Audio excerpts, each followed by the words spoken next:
welcome to our new learning. So next time, let's discuss the difference between the single phase and three phase systems electricity in terms of its applications.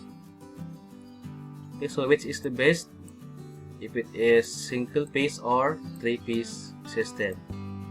So this presentation's short presentation, we can determine which is the best to choose. So for electric power systems, it can be classified into either single phase, polyphase, commonly as three phase systems. So for this is for single phase, and then for the three phase. For this for the sine wave for single phase, so it's only one sinusoidal wave. For a three phase AC generators, so that is we have three pure sine wave. Wave A, wave B, and then this C. We have three purely sinusoidal wave.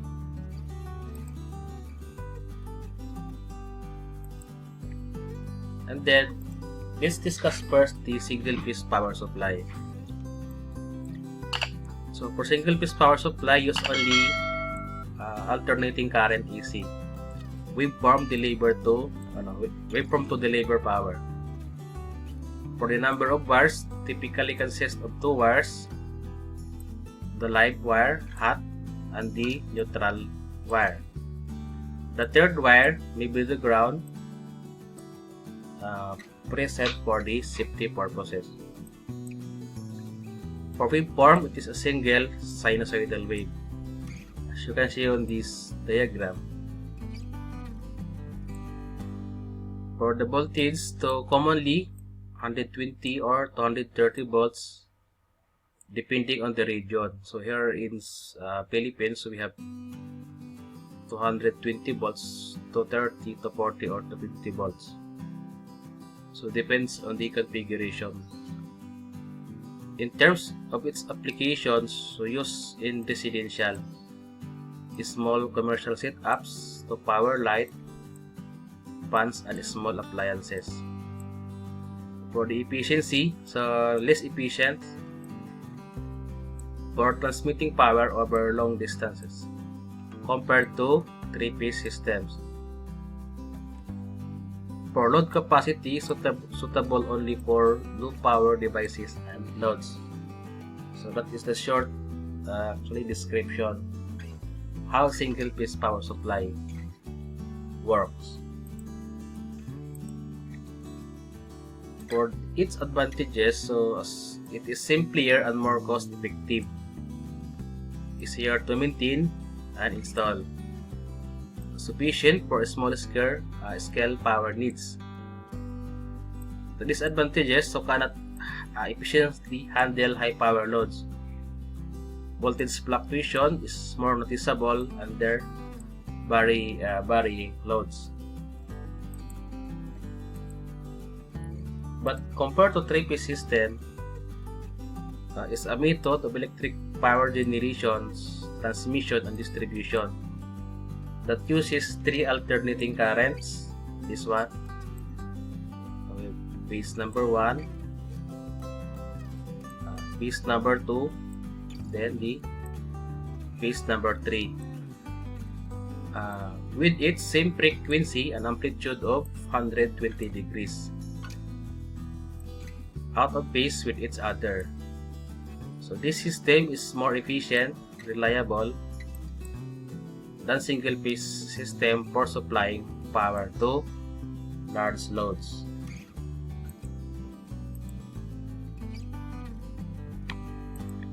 And then for the three-phase system, about its waveforms, so we have three sinusoidal voltage or current waveforms, each separated by 120 degrees.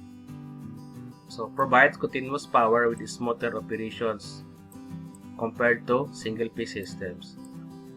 For efficiency, require less conductor materials for the same power transmission. Balance of power, load across pieces, reduce energy losses. In terms of application, so widely used in industrial, commercial, and high power equipment such as motors, transformers, and heating systems. So that is for the 3-piece system. Also, we have here the configurations how 3-piece systems connected into primary ways. First is the star connection. Okay, from the figure itself, form like a star. We have line 1, line 2, line 3, and the neutral line. So the common point is the neutral. For the delta connection, so from the form itself, it forms like triangle or delta. It have line 1, line 2, and line 3. Okay, so different configurations and different purposes.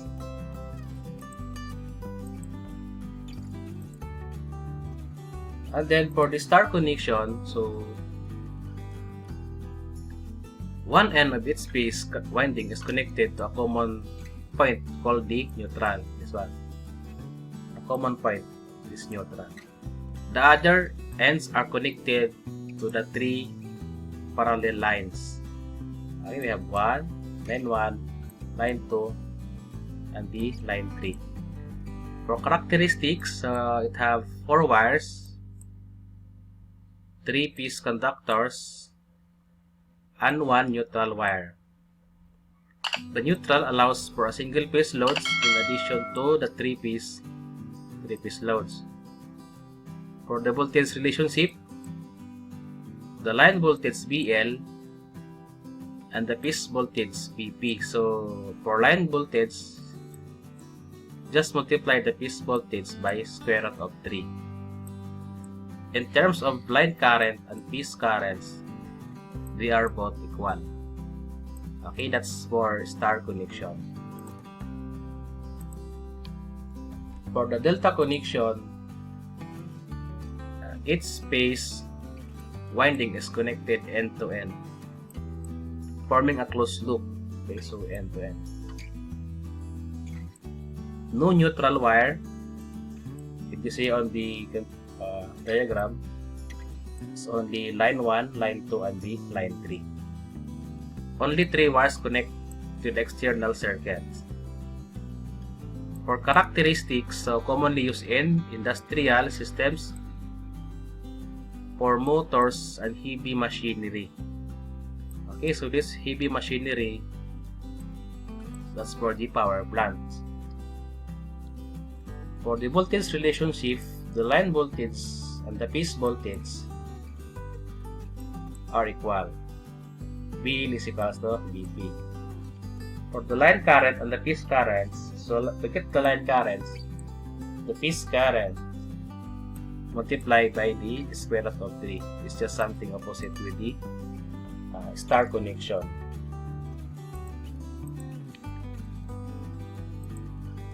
And then for the advantage of 3-piece system, that is at least one piece is always delivering power, ensuring smoother and more efficient operation. Thus reduce overheating and power loss in transmission. Also can handle larger loads effectively, making it suitable for industrial use.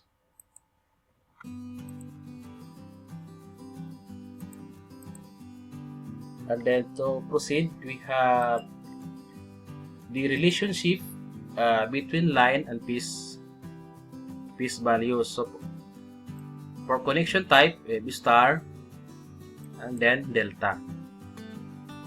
So for the line voltage, to get the VL, just the phase voltage Vp times square root of 3. For the delta, so line voltage the same with the phase voltage Vp. For line current, the same with this line current and phase currents are equal for star connection. To get the line current, just multiply phase current by square root of 3. Okay, this is a summary of the discussion for the star and delta. Okay, so take note of that. Also for applications, for the 3-phase system, for industrial power, so running heavy machinery, motors, and equipment. For the power transmissions, 3-phase system, used in power grids for efficient long-distance electricity distribution. For commercial use, so supplies energy to high-demand buildings such as shopping malls and the hospitals. So the 3-phase systems is, in terms of applications, it is broad applications, industrial, transmission, and the commercial use. And then we have a summary to conclude between single phase and 3-phase system. So we have picturing here the waveforms. So one sinusoidal wave for single phase. For 3-phase, 3 sinusoidal waves, 120 degrees apart. For the voltage level, so 120 or 230 volts for single phase. For 3-phase system, 208 volts, 400 volts or higher. For the number of wires for single phase, 2 or 3. If 3-phase, 4 or 5. For applications, so residential and small loads, industrial, and high power loads. For efficiency, single phase, lower efficiency. For 3-phase, higher efficiency. For installation cost, for single phase, lower cost.